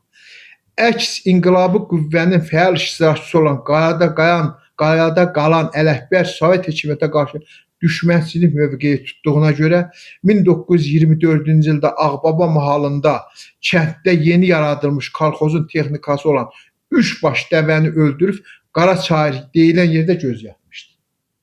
İttihama bax. Ələkbər kişiyə qarşı o görülmüş iddia. 3 baş təzə texnika gətiriblər ki, Sovet hökuməti dəvələrdir. Yer əkib şumlayacaq. Güva bunu 60 yaşında kişi zəhərləyib öldürüb. Qaraçayır, Yeni Yol, Düzkənd arasında göz yatır. Hər üçü də ittiham olunaraq Qara-Qala deyilən yerdə Aram Kirokrasyan tərəfindən güllələnmişdi. Allah rəhmət eləsin. 6-cı adam Seyidov Məhərrəm Ramazanoğlu. Bax bunlar vardı kişilər olublar. Maliyyələşdirən, Ağbaba Süvari Alayını maliyyələşdirən. Seyidov Məhərrəm Ramazanoğlu. Bunun ittihamı nədir? 1939-cu ilin fevral ayında Amasyada təşkil olunmuş Troykanın qərarı və son ittihamı. Əks inqilabı qüvvənin fəal iştirakçısı Seyidov Məhərrəm Ramazanoğlu Sovet hakimiyyətinə qarşı düşmənçilik mövqeyinə tutduğuna görə Ağbaba Türk Süvari Alayının cəsusu kimi fəaliyyət göstərilməsi ifşa olunmuşdu 39-cu ildə. Bu cəsusdur. Kim bunu güllələyir? Amasya üzrə o oğura Şermən Torosyan Yediyar. Heç Qara-Qala deyilən yerə aparmayıb, rayona çağırıb, rayonda da güllələyirlər. 7-ci Rızaqulu İmamverdiyoğlu 60 yaş. Bizim yadigarın ulu babası. 1941-ci il noyabr ayında Rızaqulu İmamverdiyoğlu barəsində Amasya rayonunda təşkil olmuş Troykanın qərarı. Nədir bu qərar? Əks inqilabı qüvvənin fəal iştirakçısı Rızaqulu İmamverdiyoğlu Sovet hökumətinə qarşı düşmənçilik mövqeyi tutduğuna görə Ağbabada Türk dövlətinin cəsusu kimi fəaliyyət göstərilməsi ifşa olunaraq ona yalandan böhtan atılıb ölümə məhkum olunmuşdur. Qara-Qala deyilən yerdə çağırılıb, Gümüşşəhər Qara-Qala deyilən güllələnmişdir. Geri qayıtmıyor. Qəbri, heç birinin bu oxuduqlarının qəbri ölüsü verilmir. Heç birisini bu adamlar. Allah rəhmət eləsin. 9-cu adam, 8-ci adam. Qulu Kəlbalayı Qurbanoğlu 70 yaş. Gör, Qulu Kəlbalayı oğlunun bu Torosyan Yediyar nə deyib? 1941-ci il noyabr ayında Qulu Kəlbalayı Qurbanoğlu 70 yaşında kişiyə qoyduqları ittihama bax. Amasya rayonunda təşkil olmuş Troykanın son qərarı əks inqilabi qüvvənin fəal iştirakçısı olan Qulu Kərbəlayı Qurbanoğlu Sovet hakimiyyətinin qarşı düşmənçilik mövqeyini tutduğuna görə həmçinin cəsusluqda günahlandırılaraq ona böhtan atılıb xalq düşməni adı verilmişdi. 1972-ci ildə xalq düşməni adı verilib, Orta Asiya sürgün olunub. Ancaq 1972-ci ildə bu Cəlal dayının yazısından sonra 1972-ci ildə bəraət qazanıb. Ancaq ölüsü məlum olmuyor, orada rəhmətə gedir. 9-cu adam Vəli Məşədi Əşrəf oğlu. 1941-ci il noyabr ayında Vəli Məşədi Əşrəf oğluna qarşı da Sovet hakimiyyətinin türk cəsusu kimi qələmə alınıb, aşkar olunub və ölümə məhkum olunub. Qaraqala yerdə deyilən güllələnib. Ən axırıncı 10-cu adamımız Məmmədov Məcid. Gör, hansı ziyalımızı götürürlər, Hacı müəllim. Gör, necə ziyalı gedir. Fikir ver. Məcid müəllim kim olub? Sizin qohumunuzdur. 1914-cü ilin İrəvan müəllimlər seminariyasının tam kursunu başa vurub. 1928-ci ildən etibarən Amasya rayon partiya komitəsinin kadrlar şöbəsinin, Amasya rayon Xalq Komissarlar Sovetinin sədri, Amasya rayon Hərbi Komissarlığının 4-cü hissəsinin rəisi vəzifəsində çalışıb. 1941-ci ildə xain ermənilər tərəfindən Amasyada təşkil olunmuş Troykanın qərarı ilə güya bu əks inqilabı qüvvənin rəhbəri olub. Bu düz kənddə bu adam, bu əks inqilabı qüvvənin rəhbəri budur. Buna da niyə bunu çağırıblar? Buna deyiblər ki, sən İbişli Hamza ağanın oğlu ilə Qori müəllimlər seminariyasında bir yerdə oxumusan, səni biz göndəririk cəsus kimi Türkiyəyə, gedib o Yusifi geri gətirməlisən. Bu ona qarşı çox böyük narazılıq edib ki, siz nə danışırsınız? Bu özbaşınalıqdır. Bundan istifadə edən 41-ci il noyabr ayında bu vəzifəsindən istifadə edən bu 3 erməni bax bunu aparıb birinci növbədə o Qaraqala yerdə o qədər deyir döymüşdülər ki, bu adamın halı özündə deyil. Danışığını bilmirdi. Bunu güllələməyiblər, bunu döyə-döyə. Deyiblər gülləsi azdır. Gör bizim 10 nəfər Düzkənd kəndindən Xəbərov Qasım Rüstəmoğlu, Xəbərov Məhəmməd Rüstəmoğlu, Xəbərov Ənnağı Rüstəmoğlu, Daşdəmirov Həbib Əhmədoğlu, Ələkbərov Qalada Qayan, Seyidov Məhəmməd Ramazanoğlu, İmamverdi Rızaqulu İmamverdoğlu, Məmmədov Məcid, Qulu Kərbəlayı Qurbanoğlu, Vəli Məşədi Əşrəfoğlu 10 nəfər bir balaca kənddən siyasi məhbus olub. Güllələnmək nə deməkdir? Hacı müəllim. 10 nəfər Düzkənd kəndindən siyasi məhbus kimi gülləliyiblər. Bu istifadə olunmuş ədəbiyyat nədir? Açıb baxa bilərsiniz. Bu adamların adı Rusiya arxivində NQVD SSR 00447 saylı 30 iyul 1917-ci il arxiv CFSP F3 danlı 586 linya 24 podlinlik dokument nömrə 144-də 10 nəfərin adı keçib. Amasya'nın Düzkənd kəndində. Bax bu sənədlərdə bunların adı keçib. Bu da arxiv sənədlərindən götürülmüş bir necə deyərlər sənədlərdir. Allah 10 nəfərimizə rəhmət eləsin. Allah qəbirlərini nurla dolsun. Qəbirləri məlum olmayan insanlardır. Hamısı Gümrüdə Qaraqala yerdə, deyilən yerdə güllələnir. Heç birinin belə deyək də güllələndən sonra onlar geri qaytarılmayıb, ölümləri bilinmir, necə, harda dəfn olunub bilinmir. Allah rəhmət eləsin. Mən indi söhbətimi gətirirəm Ağbaba Süvari alayının şəhid olmuş oğlanları 1918-20-ci illərdə.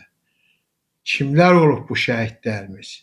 Söhbəti bundan açmaq istəyirəm. Bu şəhidlərimiz Yenicə Tacir müəllim gözəl bir söz işlətdi ki, Yusufun oğlu Hacı Vəli kim olub? Yusufun oğlu Hacı Vəli Ağbaba Süvari alayının 4-cü Süvari Alayının baş komutanı olur. Bunun vəzifəsi nədən ibarət olur? Ağbabada yığılmış qızıl pulu götürüb Ağır Kələkdən, Gürcülərdən silah alırlarmış. Bunun vəzifəsi gedib o silahları gətirib, bax o yecə dedi silah yoxdur. O Ağbaba Süvari Alayını silahlandırmaq idi. Ora qızıl pul verməyən varlı adamlar mal verə bilərdilər, öküz verə bilərdilər. Bunlar satıb qızıl pula keçirilib bunlara silah alırdılar.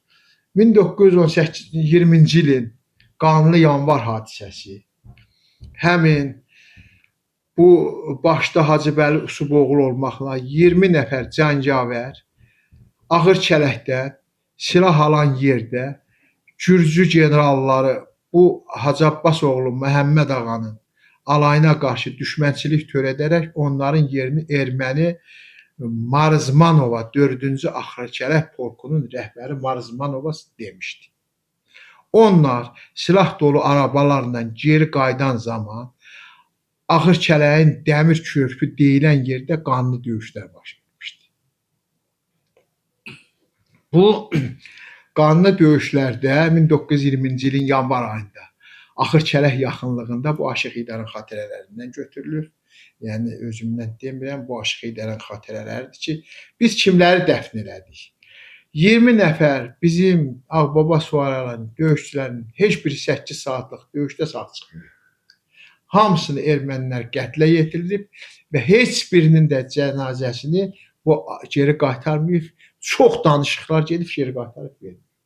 Düz kənddən kimlərdir? Düz kəndin açsın, mənim gözəl kəndimin o eşitsinlər, babaları kimlər olur? Mustafa Abbasəlioğlu. 20-ci ilin Ağır Kələk dəmir körpü yerdə deyilən yerdə Ağbaba Süvari şəhidləri kimlər olub? Mustafa Abbasəlioğlu, Usub İmamverdiyoğlu, Qərib Bayrampaşaoğlu, bir də İrəvandan gəlmiş Rus Əhməd deyirdilər.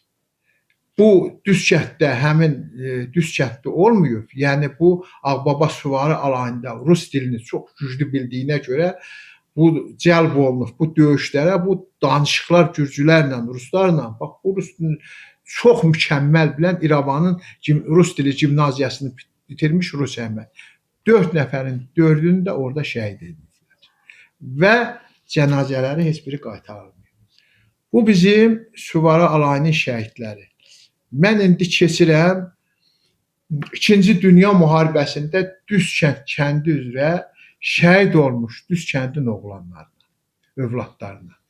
1941-45-ci ildə 178 adam, nəfər, kişi 41-45-ci ildə o böyük 400 nəfəri kənddən 50%-dən çoxunu müharibəyə 41-45-ə gedir. Və o 178 nəfər adamdan 32 nəfər geri qayıtmıyor. 41-45-ci illərdə həlak olublar. Kimlərdir? Adlarını deyirəm, bizim həmkəndlilərimiz eşitsinlər. Bu da götürülüb mənim atam Yusifin xatirələrindən. Allah rəhmət eləsin.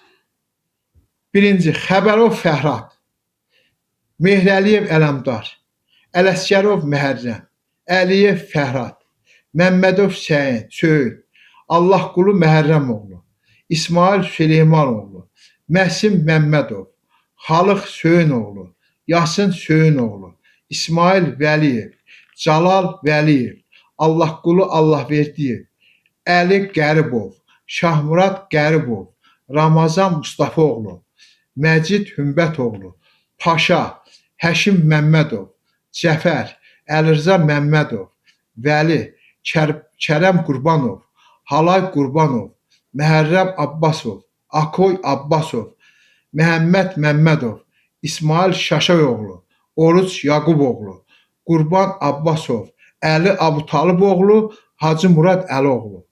34 nəfər, 178 nəfərdən 34 nəfər 41-45-ci illərdə 2-ci Dünya müharibəsində 178 nəfər adamdan 32 nəfər adam heç qara kağız gəlib şəhid oldu.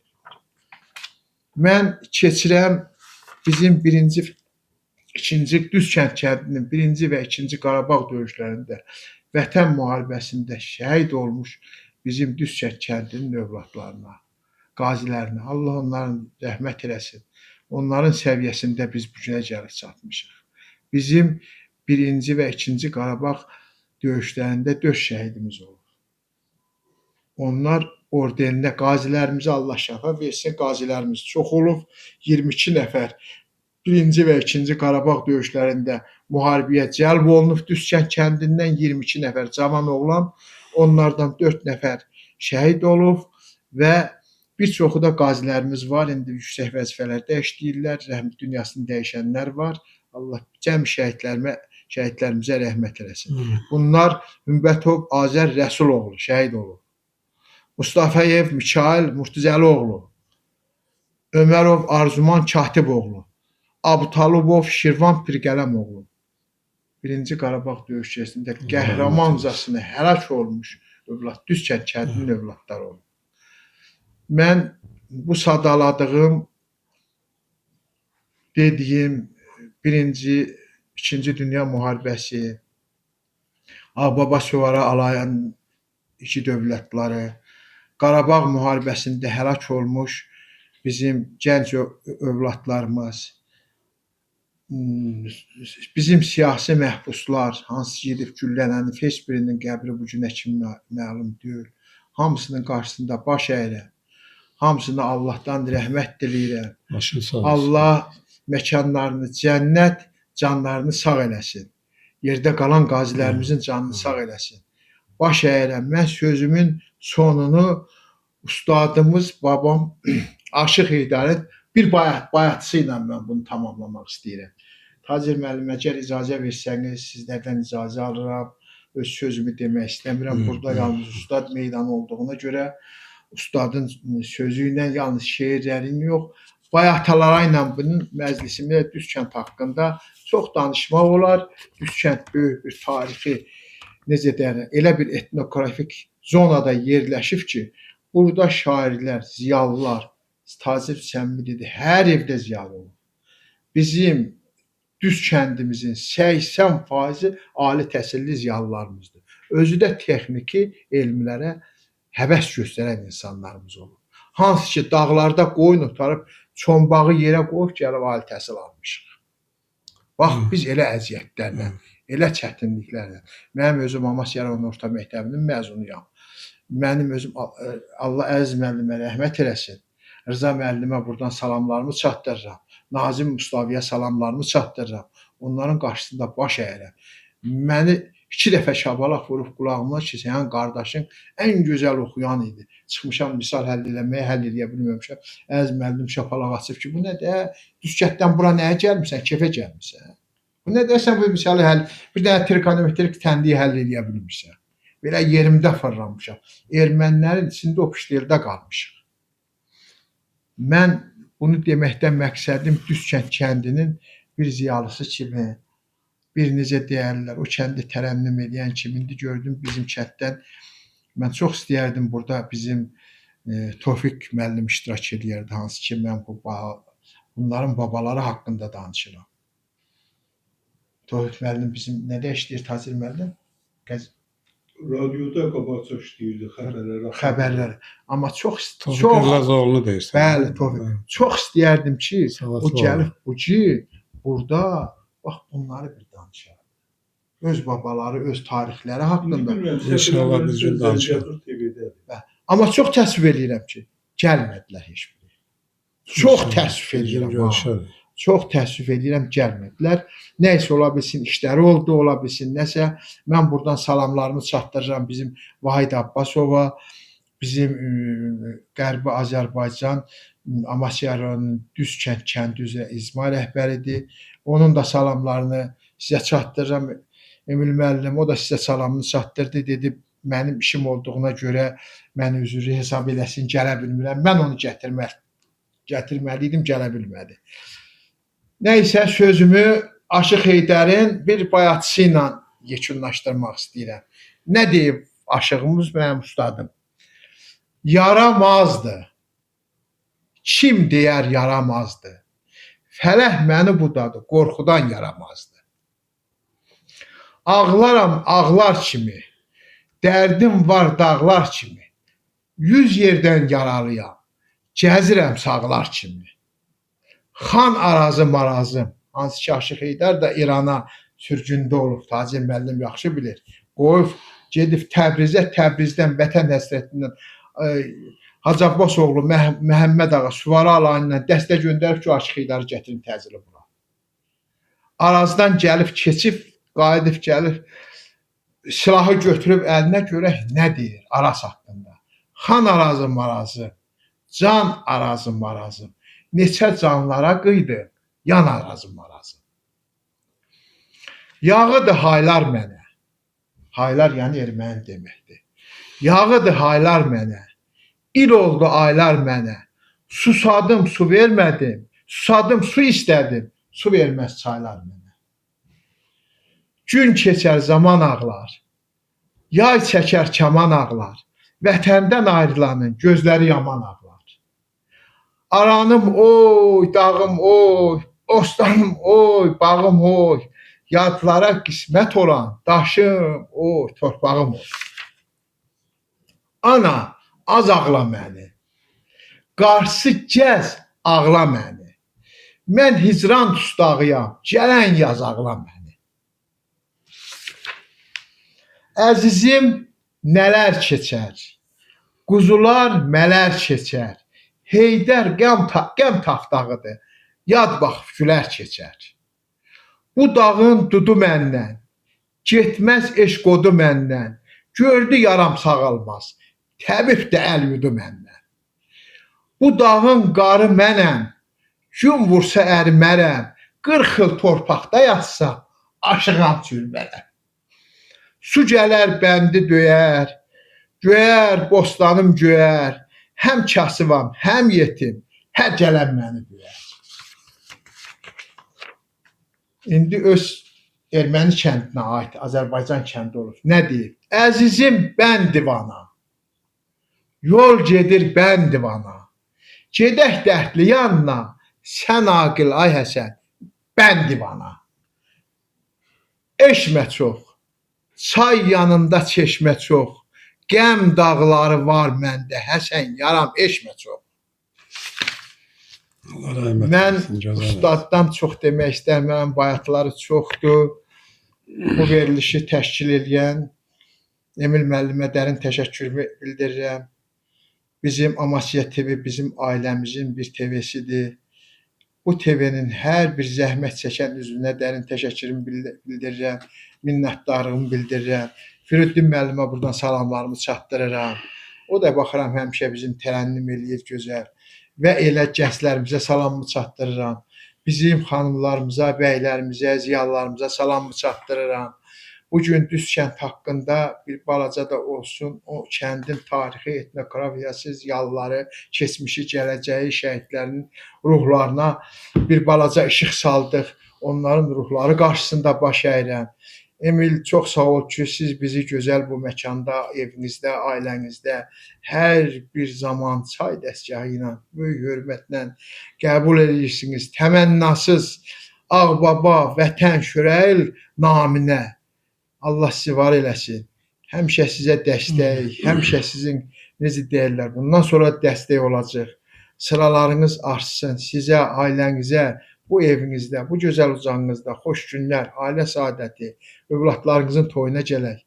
Sən bizim əzizimiz, bizim can ciyərimizsən. Verilişlərimiz gözəl gedir. Allah sizi var deyənə kimi var eləsin. Allah tala əməyinizi həmişə belə deyər, necə deyərlər, Allahın özü qiymətləndirsin sizin əməyinizi. Var olasınız, təşəkkür edirəm. Mən bugün çox danışmaq istəmirik. Düz kənd haqqında bir balaca da olsa onun işıq saldıq onun şəhidlərinin ruhlarına. Yenə deyirəm, baş əyirəm, düz kəndlilərə salamlarımı göndərirəm. Əgər bizi bağışlasın düz kəndlilər, kiminsə adı yadımızdan çıxdı, ziyalıların, şəhidlərimizin, nəsə bir yaddan çıxdı. Bu demək deyil ki, biz də nəsə xatirələrdən götürülmüş şeyləri dedik, bizi üzrlü hesab eləsinlər. Yaddan çıxan ziyalılarımız bizi üzrlü hesab eləsin. Bəli, çox şeylər yaddan çıxa bilər. Ancaq biz bu düz kəndin bir balaca, necə deyirlər, kəndimizə bir balaca işıq saldıq ki, Qərbi Azərbaycanın Amasya rayonunun belə bir kəndi olub. Bu kəndin də belə ziyalıları var. Sağ olun, təşəkkür edirəm. Var olun, var olun, var olun.